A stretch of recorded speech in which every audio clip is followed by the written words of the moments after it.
Que a paz do nosso Senhor Jesus Cristo, o amor do Pai e a comunhão do Divino Espírito Santo esteja com todos vocês. Nesse vídeo eu peço de novo que você se inscreva e nos ajude a propagar a história da igreja, a palavra de Deus e a Sagrada Escritura. Quero refletir com vocês sobre a chamada crise na igreja alemã, onde os cardeais, estão ali de forma até conciliar, propondo e até talvez exigindo da Santa Sé, da Cúria Romana e do Cardinalato algumas mudanças. Uma das mudanças mais polêmicas é a quebra do celibato sacerdotal. Eu diria presbiteral, porque o sacerdote não tem que necessariamente ser celibatário. Aqui está dentro do contexto da Igreja Latina. Mas essa organização da Igreja Alemã, ela não é novidade, ela já esteve presente no Concílio Vaticano II. Então, toda essa discussão, ela já é antiga, Então, eles estão propondo, no mundo contemporâneo, que o presbítero do rito latino possa se casar, já que o da Igreja Oriental pode, Aí criou-se uma polêmica, mas aí eu não sei se é misticismo ou se é uma ideia mágica de que se o presbítero não se casa, ele fica mais santo. A gente sabe que não é bem assim. E que não é o casamento também que vai resolver o problema do presbitério, nem da igreja. Não é o casamento dos padres. Isso aí também não vai resolver. O casamento é o seguinte: você precisa ser feito para o casamento. A discussão da igreja alemã tem sua razão de ser histórica, mas aí nós vamos ter que entender do ponto de vista psicológico qual homem nasceu para o casamento. Eu não estou dizendo qual homem que nasceu para copular, para ter a prática sexual. Não estou dizendo isso. Isso todos os homens nasceram para a prática sexual. Ou seja, não a conjugalidade do casamento, mas a prática sexual que, dentro da nossa doutrina, só pode ser dentro do casamento, a partir do casamento. Pois bem, a ideia é que psicologicamente nem todo homem foi feito para casar.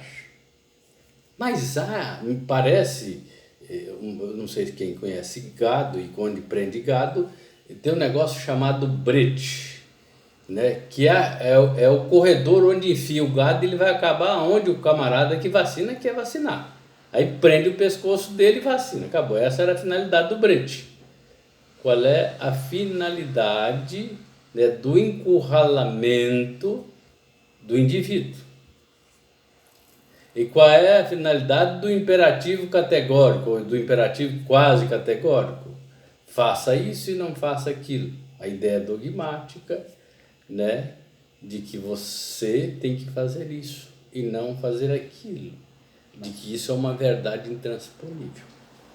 Bom, o celibato começa por uma atitude solitária do Gregório VII, porque era monge. E ela é depois homologada por Inocêncio III, que foi um grande papa, que realizou um monte de coisa, embora tenha morrido novo, com 58 anos, se não me engano. Mas ele fez um monte de coisa. Então me parece que o celibato, discutido pela igreja alemã, ele está dentro da linha do imperativo legal.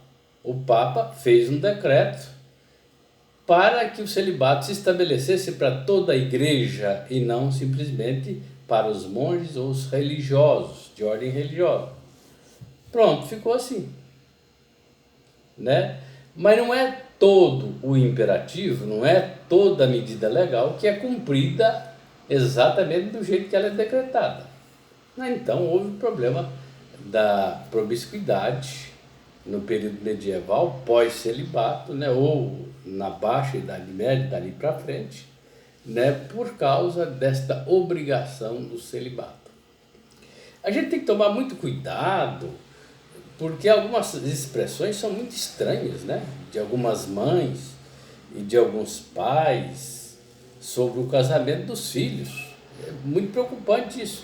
E a igreja não pode seguir nessa onda.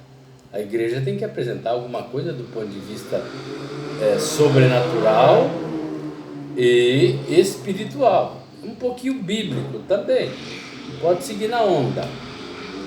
Eu, quando era pároco numa cidade pequena, aí me ocorreu de receber uma mãe com um filho de 16 anos, e a mãe dizia para mim, padre, eu quero que ele vá para o seminário. Eu disse, por quê? Porque ele nunca namorou até hoje, parece que ele não gosta das meninas. Falei, dona, mas isso não é motivo para ser padre, isso é motivo para fazer outra coisa, ou para descobrir o que ele quer da vida, né? Mas não é para ir para ser padre. Então o fato de não gostar de mulher não é sinal de vocação, mas na cabeça dela estava assim. Porque historicamente, em virtude do celibato, né, lá do século X em diante, criou-se na cabeça das pessoas esse mito, né? Ou não gosta de mulher, ou não convive muito bem com as mulheres. Isso é horrível. Eu sou a favor da ideia de que o seminarista só sai da casa da família quando ele for para a teologia, para conviver com os outros. Antes que ele fique na casa da família, convivendo com a irmã, com o irmão, com o noivo, com a noiva, com todo mundo. Sujeito normal, sem nenhum estigma, né, de ser vigiado. Então, o debate da igreja alemã traz à luz aquilo que já se conversava no Concílio Vaticano II, sobre o casamento dos padres. Ora, muitos padres já foram para o concílio com as devidas esposas, isso porque o sujeito tinha preparo para o casamento.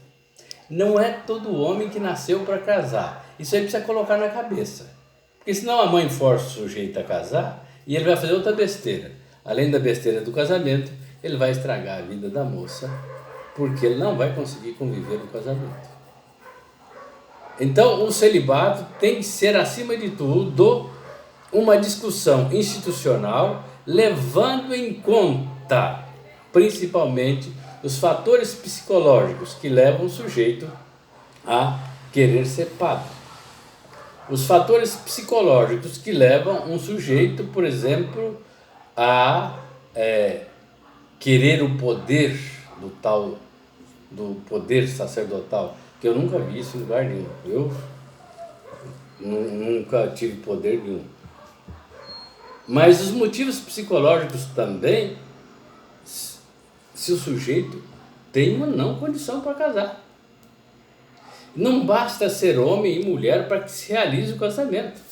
Essa é a condição humana do sujeito, mas não é a condição afetiva dele.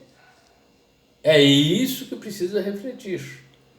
A igreja alemã está dando um pontapé na bola, meio que dizendo que o casamento é a solução do problema do clero. Não é.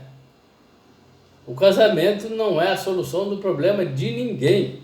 O casamento é o enamoramento de duas pessoas que querem se entregar para a vida toda em qualquer condições.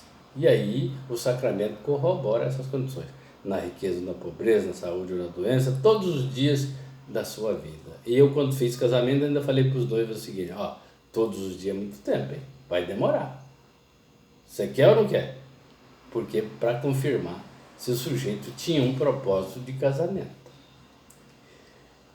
Alguns casamentos equivocados de pessoas que não nasceram para o casamento são graves. Eu fui fazer uma entrevista com o noivo uma vez e perguntei para o noivo assim: o sujeito, é, a- onde você gasta o maior tempo do seu dia? Ele falou assim, no bar do Valdir. Eu fico lá até umas 2 horas da manhã. Falei, não é melhor você casar com o Valdir? Ele quase me bateu.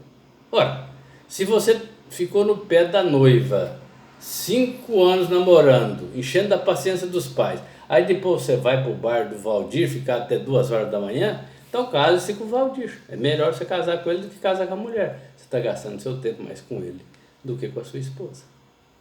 Então precisa ver as condições humanas, condições afetivas, condições institucionais, né? O que é que eu vou fazer com um padre casado?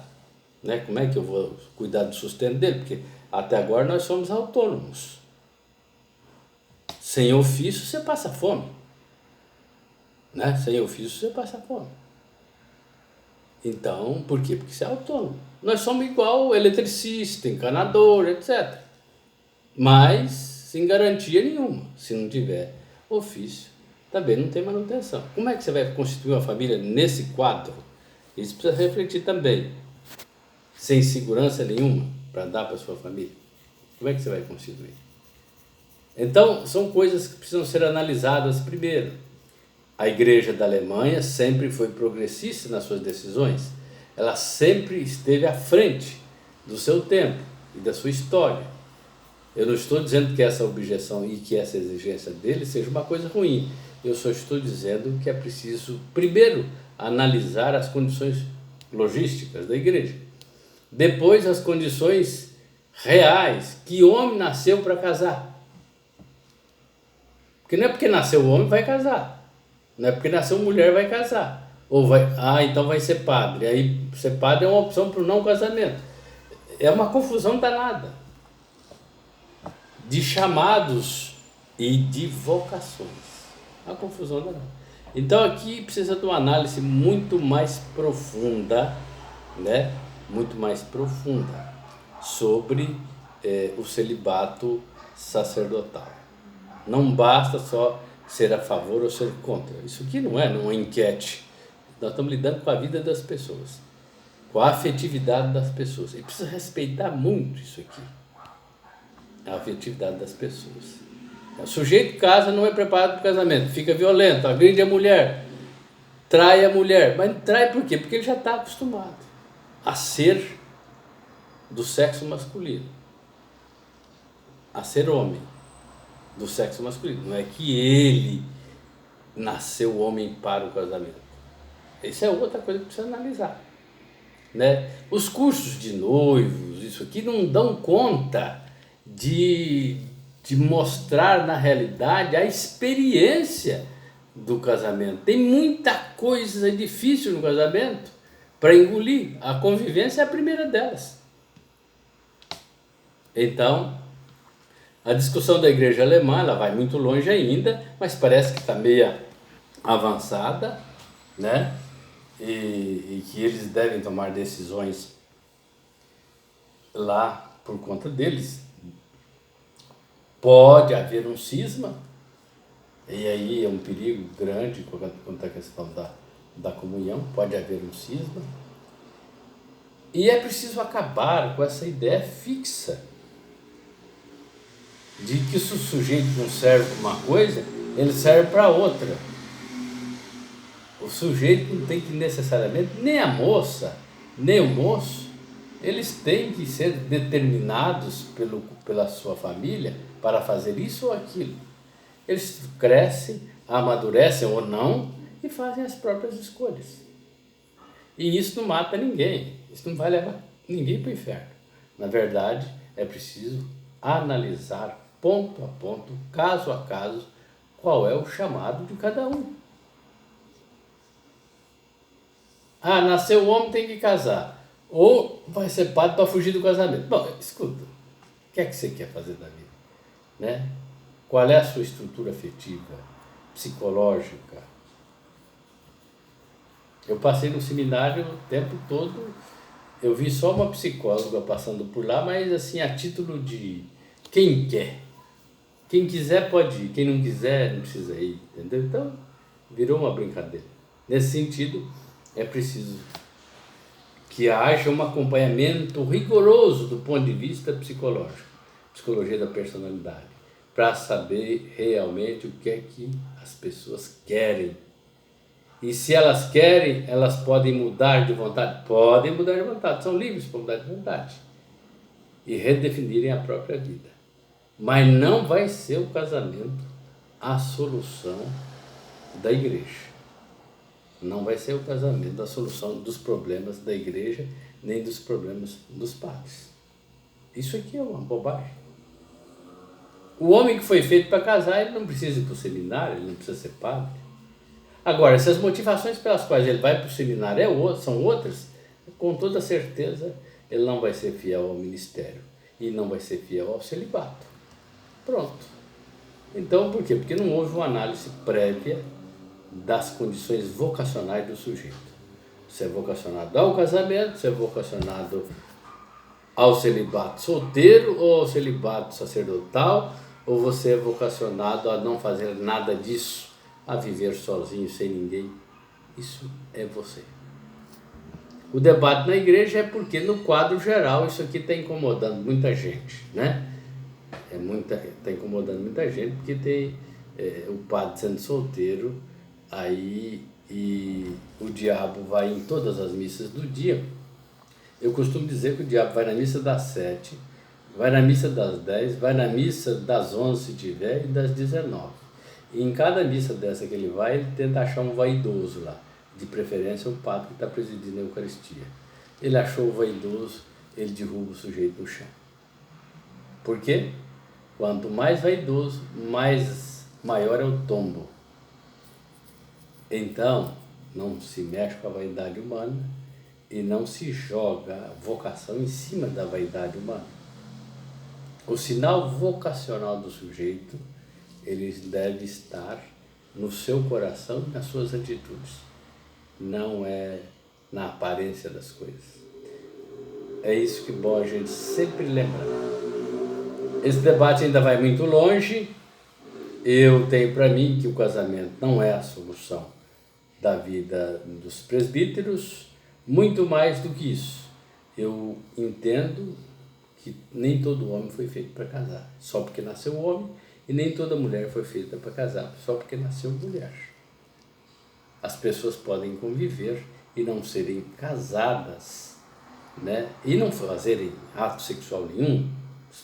O problema é que o pressuposto ignorante de cada pessoa que não compreende a vida é que um homem e uma mulher vai ser problemático a convivência. Um homem, uma mulher e outra mulher, 2, 3 mulheres vai ser problemático. Por quê?